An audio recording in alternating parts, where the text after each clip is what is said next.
اعوذ باللہ من الشیطان الرجیم بسم اللہ الرحمن الرحیم الحمدللہ رب العالمین والعاقبۃ للمتقین والصلاۃ والسلام علی خاتم الانبیاء والمرسلین وآلہ الطیبین الطاہرین۔ السلام علیکم جی، کیسے ہیں خوشبو قرآن کے ساتھی؟ میں رمضان المبارک کی برکات و فیض سے منور ہونے والی ہر آنکھ، ہر کان اور ہر دل کو خراج تحسین پیش کرتی ہوں کہ بلا واسطہ رمضان المبارک ہی کیا پورے کا پورا دین ہی ہمیں ہمارے آقا و مولا صلی اللہ علیہ وآلہ وسلم کے وسیلے سے ملا۔ لاکھوں درود و سلام میرے آقا و مولا صلی اللہ علیہ وآلہ وسلم پر اور ان کی آل پاک پر کہ جب آیت درود نازل ہوئی تو صحابہ اکرام نے عرض کی، یا رسول اللہ صلی اللہ علیہ وآلہ وسلم ہم درود کیسے پڑھیں؟ تو میرے نبی صلی اللہ علیہ وآلہ وسلم نے درود ابراہیمی تعلیم فرمایا، اور جب کسی صحابی نے صرف سرکار دو عالم صلی اللہ علیہ وآلہ وسلم پر درود پڑھا تو نبی صلی اللہ علیہ وآلہ وسلم نے فرمایا، مجھ پر دم کٹا درود مت پڑھا کرو۔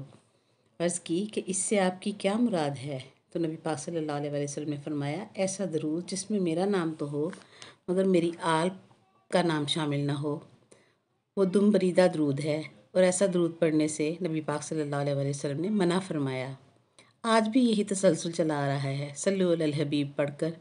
آل نبی کو نکالا جا رہا ہے، اور کبھی نبی صلی اللہ علیہ وآلہ وسلم کا نام لیتے ہوئے صلی وسلم پڑھا جا رہا ہے، اور کوئی تو درود کو اللہم صلی علی محمد پر ہی مکمل سمجھتے ہیں۔ اس طرح سے درود کے اہل لوگوں پر درود پڑھنے کی بجائے درود میں صحابہ و ازواجہ و ذریتہ کے الفاظ شامل کر کے عبادت کو زیادہ مقبولیت کا درجہ دلانے کی ناکام کوشش کی جاتی ہے۔ اللہ کریم کے لیے کوئی مشکل نہ تھا، اگر وہ ان سب کو اہل درود سمجھتا تو خود ہی یہ الفاظ شامل کروا دیتا، ملا کو شامل کرنے کی ضرورت کیوں پڑی ہے؟ میرا رب ہمیں فہم عطا فرمائے کہ اس خاندان کی مودت و احترام کے راستے میں عقل و فہم کام نہیں آتی، بلکہ یہاں تو دیوانگی کی قیمت ملتی ہے۔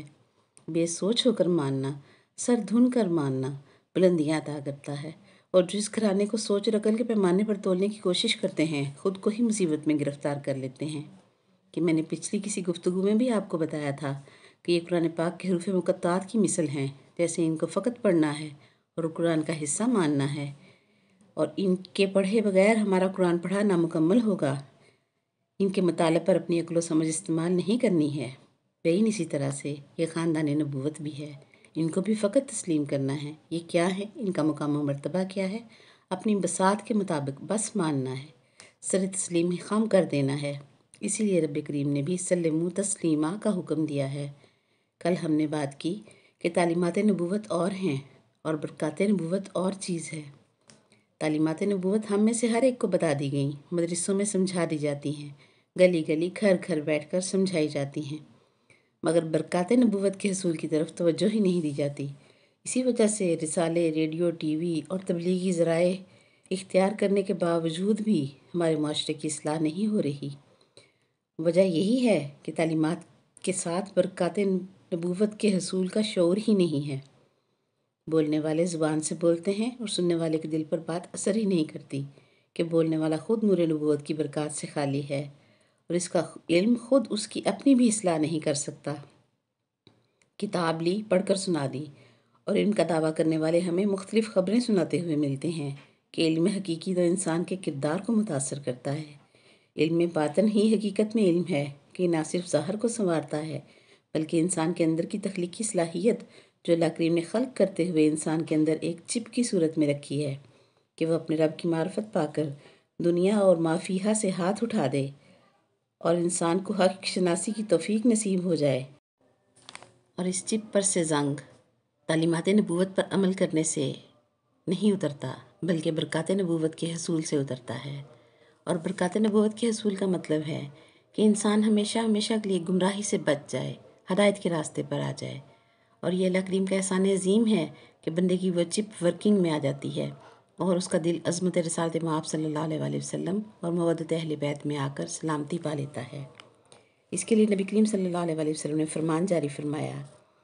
کہ انی تارکن فیکم الثقلین کتاب اللہ و اطرۃ اہل بیتی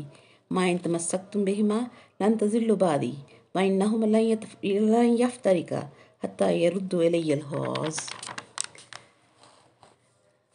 مفہوم سنیں،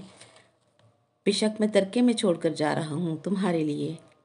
دو ہم وزن چیزیں، اللہ کی کتاب اور میری اطرت کے اہل بیت۔ جو بھی تم میں سے ان دونوں کو تھام کر زندگی جیے گا میرے بعد ہرگز گمراہ نہ ہوگا، اور یہ دونوں یعنی قرآن اور میری اطرت آپس میں کبھی بھی جدا نہ ہوں گے، یہاں تک کہ تمہیں حوض کوثر تک مجھ سے ملا دیں گے۔ نبی صلی اللہ علیہ وسلم نے اپنی امت کو گارنٹی دی ہوئی ہے کہ ان دونوں کو تھام کر رکھو گے تو میرے بعد ہرگز گمراہ نہ ہوگے، کہ عربی لغت میں اطرت کا مطلب جسم کے ٹکڑے ہے، اور اطرت اہل بیتی فرما کر ہمیں ہر چیز سمجھا دی گئی کہ من نیت کا رشتے نبی کریم صلی اللہ علیہ وسلم کے ساتھ کن کن کے ہیں۔ اب جس امتی کو اپنے محسن و مکرم نبی صلی اللہ علیہ وسلم کی گارنٹی کا یقین ہے، وہ تو کبھی بھی اکیلے قرآن کو نہیں تھامے گا، بلکہ دونوں ہم وزن اور ساتھ ساتھ رہنے والی چیزوں کو ہی اپنی نجات کا وسیلہ بنا کر جیے گا۔ ایسے لوگ ہی برکات نبوت سے فیض یاب ہوتے ہیں، جن کی عقیدت انہیں نبی صلی اللہ علیہ وسلم کے درس سے آل نبی صلی اللہ علیہ وسلم کی غلامی ملا دے۔ ایسے لوگ ہی حقیقی علم کے مبلغ ہوتے ہیں، جو اس خاندان کی مودت اور ولایت کو اپنے کردار میں راسخ العقیدہ ہو کر اپناتے ہیں، اور پھر جب ایسے غیرت مند مومن کے لب کھلتے ہیں اور زبان بات کرتی ہے تو اس میں تاثیر ہوتی ہے۔ یہ تاثیر سننے والے کی تعمیر کرتی ہے، اور اس کا دل نبوت کے نور سے روشن ہو کر تسخیر کے مراحل میں سے گزرتا ہے۔ یہ جذبہ مودت کی عطا ہے، اور مودت کا تعلق انسانی غیرت سے ہے۔ بدعقیدگی پھیلانے والوں کا سارا زور کلمہ گو کے اندر سے اس چپ کو ختم کرنا ہے جو برکات نبوت کے حصول کے لیے رب نے ہر انسان کے اندر رکھی ہے۔ ان کی کوشش ہے کہ یہ نام کے مسلمان رہ جائیں، بس نماز روزہ حج زکوٰۃ ادا کرنے پر لگ جائیں، مگر کہیں مودت میں نہ آ جائیں۔ اس بات سے ہی خوف زدہ یہ لوگ اپنا پورا پیسہ، وقت اور ذرائع اس کام پر لگا رہے ہیں۔ باقاعدہ فنڈنگ ہو رہی ہے، بڑے بڑے ہوٹلوں کے ہالز بک کر کے معاشرے کی ایلیٹ کلاس کو قابو کرنے کی ہر ممکن کوشش کی جا رہی ہے۔ متوسط طبقہ جو کہ ایک حد تک اپنے آپ کو خالص رکھنے کی کوشش میں کامیاب ہے، وہ اس اشرافیہ یعنی ایلیٹ کلاس کو دیکھ کر اپنا وتیرہ حیات بدل لیتا ہے۔ قرآن نے بھی پچھلی قوموں کا ذکر کرتے ہوئے بتایا ہے کہ قوم کے مالداروں کے نظریات کے پیچھے لگ کر ہی قومیں تباہ ہوئیں۔ اسی لیے یہ طبقہ پوری شدھ مجھ سے انسانی غیرت کو سرانے کے سارے انتظام کر رہا ہے، اور فقط تعلیم نبوت بستی بستی، گاؤں گاؤں، قریہ قریہ، شہر شہر، حتیٰ کہ گلی گلی پہنچانے کی کوشش کی جا رہی ہے کہ کہیں بندے برکات نبوت کے حصول کے لیے وسیلہ بننے والی ان ہستیوں کے ادب و مودت میں نہ آ جائیں۔ آج تھوڑا سا مزید کھول کر سمجھتے ہیں کہ ابدی ہدایت کا وسیلہ بننے والی ان ہستیوں کے لیے مودت ہی کا حکم کیوں دیا گیا ہے، ان کے لیے لفظ محبت کیوں نہیں استعمال کیا گیا۔ آج کے پرفطر اور گئے گزرے دور میں بھی محلے میں کوئی کتنا بھی گناہ گار رہتا ہو، جو کہ تعلیمات نبوت پر عمل نہیں کرتا، نماز روزہ حج زکوٰۃ ادا نہیں کرتا، تو کسی کو بھی اس پر کوئی اعتراض نہیں ہوتا۔ لیکن اگر اسی محلے میں کسی نے بغیر نکاح کیے اپنے گھر میں عورت رکھی ہو تو تمام محلے دار اکٹھے ہو کر مل کر اس کی مذمت کرتے ہیں۔ وجہ وہی مودت کا جذبہ بنتا ہے کہ معاشرے کا ہر مرد، چاہے باپ ہے یا بھائی ہے یا بیٹا ہے یا پھر شوہر ہے،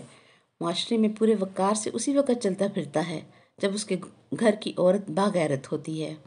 مرد کی عزت سنبھالنے والی ہوتی ہے۔ لیکن اگر کسی جگہ آپ اس کے الٹ ماحول دیکھتے ہیں تو آپ سب کے منہ میں ایک ہی لفظ آتا ہے کہ بڑی بے غیرتی ہے۔ بہن اسی طرح سے انسانیت کی غیرت کو قرآن نے اہل بیت کی مودت قرار دیا ہے کہ ان کی وجہ سے تو اسلام ملا، دین ملا، ایمان ملا، قرآن ملا، رمضان ملا اور اطمینان ملا، کہ جو ہی ان سے بندہ جڑتا ہے اور جذبہ مودت میں آتا ہے، قلبی اطمینان پا جاتا ہے اور ہر خوف اور غم سے آزاد ہو جاتا ہے، اور قرآن کی زبان میں وَلَا خَوْفٌ عَلَيْهِمْ وَلَا هُمْ يَحْزَنُونَ میں شمار ہو جاتا ہے، اور پھر کسی کو ان کے مقابلے میں برداشت نہیں کرتا، ان کے اوپر تو کیا کسی کو ان کے برابر بھی نہیں رکھتا، عقیدہ کی معراج پا لیتا ہے، اس چپ کو چمکا لیتا ہے جس میں یہ صلاحیت ہے کہ وہ ہماری فکر بدل کر ہمارا کردار درست کر دیتی ہے اور ہمیں جہالت سے نکال کر نبوت کی برکات سے منور کر دیتی ہے۔ یاد رکھیں، کردار بگڑ جائے تو اصلاح ہو جاتی ہے، لیکن اگر غیرت انسانی مسخ ہو جائے تو تباہی آ جاتی ہے۔ اور جب مودت اہل بیت کی چپ چمکتی ہے تو پورے کے پورے انسان کو اللہ کریم کا پسندیدہ بندہ بنا دیتی ہے۔ جیسے راکھ میں چنگاری دبی ہو تو سمجھدار بندہ اس کو شعلہ یا الاؤ بنانے کے لیے چنگاری کے اوپر سے نرم نرم پھونکوں سے راکھ ہٹا کر اس کے ساتھ کوئی اور جلنے کی صلاحیت رکھنے والی چیز کو رکھتا ہے، پھر جب شعلہ بن جائے تو اسی طرح کی مختلف چیزوں کو جمع کر کے الاؤ بنا لیتا ہے۔ اور اگر یہ کام کسی بیوقوف کو دے دیا جائے تو وہ بڑی بڑی پھونکیں مار کر اس چنگاری کو ہی بجھا دیتا ہے یا ہاتھ مار کر دبا کر ختم کر دیتا ہے۔ یہ چپ ہی بدعقیدہ کو کھٹکتی ہے۔ عدم احترام، عدم توسل اور عدم شفاعت کا عقیدہ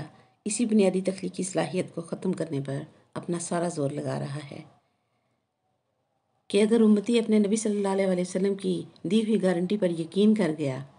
تو پھر ان کا سسٹم کیسے چلے گا، ان کو فنڈنگ کہاں سے آئے گی؟ یاد رکھیں نبی صلی اللہ علیہ وسلم نے 2 چیزیں اکٹھی ارشاد فرمائیں، ایک قرآن اور ایک ان کی اہل بیت، اور فرمایا کہ ان دونوں کو تھامنے والا میری ضمانت لے لے کہ وہ کبھی گمراہ نہیں ہوگا۔ اب فقط قرآن کو تھامنے والے کی مثال ایک ٹانگ پر کھڑے ہونے والے شخص کی طرح ہے جو ہوا کے تیز جھونکے سے، کسی کی ٹکر سے اور خود ہی تھک کر بھی کبھی گر سکتا ہے۔ دونوں ٹانگوں پر برابر وزن رکھ کر کھڑا ہونے والا استقامت پاتا ہے اور نبی صلی اللہ علیہ وسلم کی دی ہوئی ضمانت سے فیض یاب ہوتا ہے۔ رمضان المبارک میں خاص طور پر ہمیں انسانیت کے رشتے کے ناطے نور مودت جو کہ عبدالآباد ہدایت کی ضمانت دیتا ہے اس کو حاصل کرنا ہے۔ آج کے لیے اتنا ہی، کل پھر خوشبو قرآن میں بات ہوگی۔ آخر دعوانا الحمدللہ رب العالمین، سبحانک اللہم و بحمدک و نشہد ان لا الہ الا انت نستغفرک و نتوب الیک۔ السلام علیکم ورحمۃ اللہ وبرکاتہ۔